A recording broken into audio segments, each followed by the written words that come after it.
Wow. Wow. Just have to clap it up. Just have to clap it up. Wow. The Ottawa Senators went out and made a huge move today. And I usually just recap and cover the Rangers here on the channel, of course. But this is too big of a move to not talk about it. Either way, I want to start dabbling in on more hockey content and everything. So if you do enjoy this, leave a like, subscribe if you are hockey fans, especially if you're a Ranger fan. We cover the Rangers here mostly, but I'm going to start dabbling in with other hockey teams and just content in general. But this is too big of a move to not make a video on it. The Ottawa Senators went out and acquired Alex Debrincat for basically what is nothing, considering the fact that we saw a report like last week, I think it was, that the Hawks turned down an offer that included, I think it was like 2 first-round picks and a couple players in a deal, or a second-round pick and a couple players, whatever it was. They turned down a significant offer, and now this, and considering the fact that the Ottawa Senators earlier today almost moved that 7th overall pick to go out and get off of Matt Murray's contract. I just don't understand how this ended up happening. But I will say that this just, with the way some of these trades are going down, just the market is all over the place. Kevin Fiala, I still thought was very undervalued. I thought that Minnesota could have got a bit more there. But it's interesting to see. As a Ranger fan, I'm curious what this means for a Pierre Dubois front, considering the Rangers have been connected to him.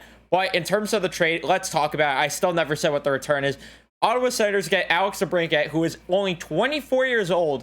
And if you haven't heard of the guy, he's a superstar in this league. You could argue a superstar. But if not, he is most certainly on his way there. This past year, a 40 goal scorer, had 37 assists on the year for 78 points. And he's, again, only 24, so he's only getting better.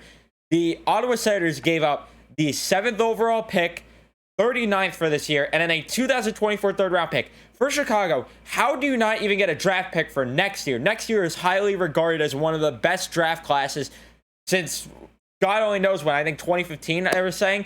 Whatever it is, how do you not get a draft pick for next year? To me, this makes no sense from Chicago's end. You don't get players. You don't get anything. You just get magic beans for your best forward on the team. It makes no sense to me what Chicago is thinking here.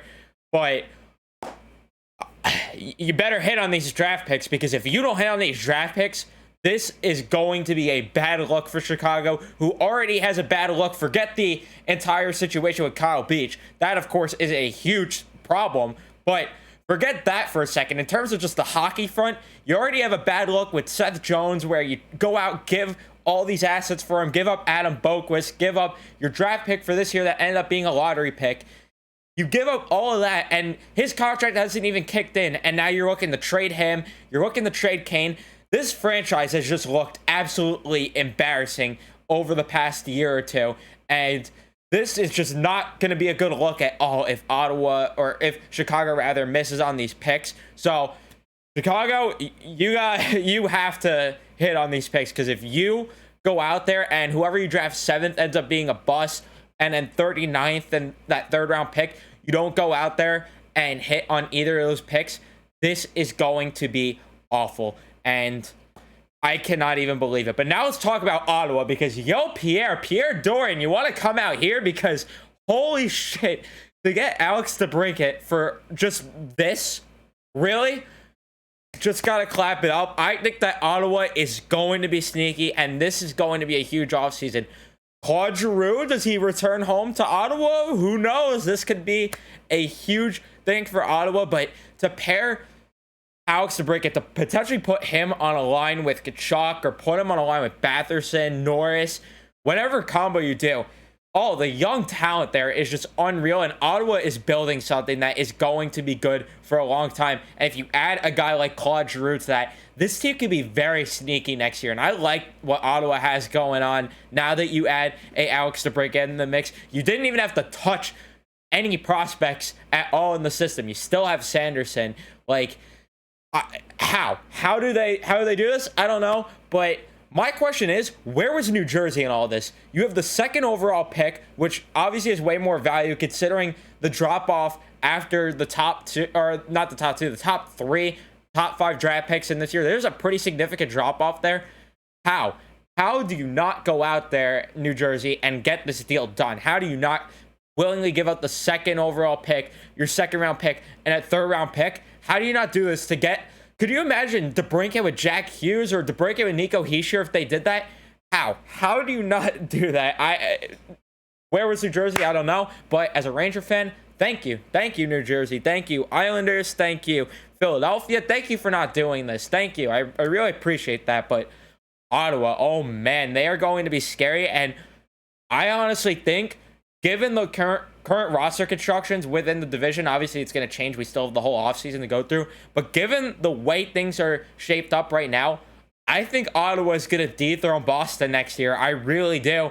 Just Ottawa is another goalie and defenseman really away from being a wild card team. Do I think they're going to go out there and win the cup next year?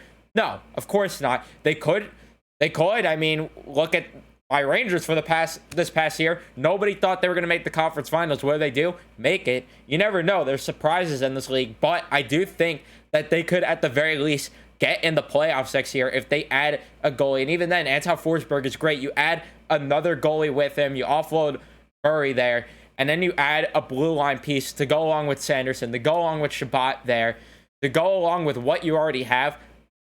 Ottawa's got something going on, and I think that they are going to be scary. But let me know what you guys think of the trade in the comment sections. And am I stupid for thinking that this is a bad trade for Chicago? Let me know. Do you think that... Who do you think won the trade? I mean, we know who won it. Unless, again, you do think I'm stupid, but I think that the winner here is very, very clear. And I think that this was highway robbery. Just, how are more teams not in on this? How? Makes no sense to me, but Chicago's not done because it's looking like Kirby. Doc is going to be on the way out. Jones might now be on the way out. Kane might be out. Hayes, who knows what Chicago's going to do, but this is going to be a very interesting offseason, a very interesting day. Which, speaking of which, I'm going to be live on the channel at around 6:30 for the draft, so be sure to stay tuned for that and check in. Go join the stream. Gonna have fun there. So, yeah, hope to see you guys there. But that's going to be it for me. Thank you guys so much for watching. Leave a like if you enjoyed. Subscribe if you guys are new. Turn the notifications on, and I will see you in the next one. Yo, Pierre, you want to come out here?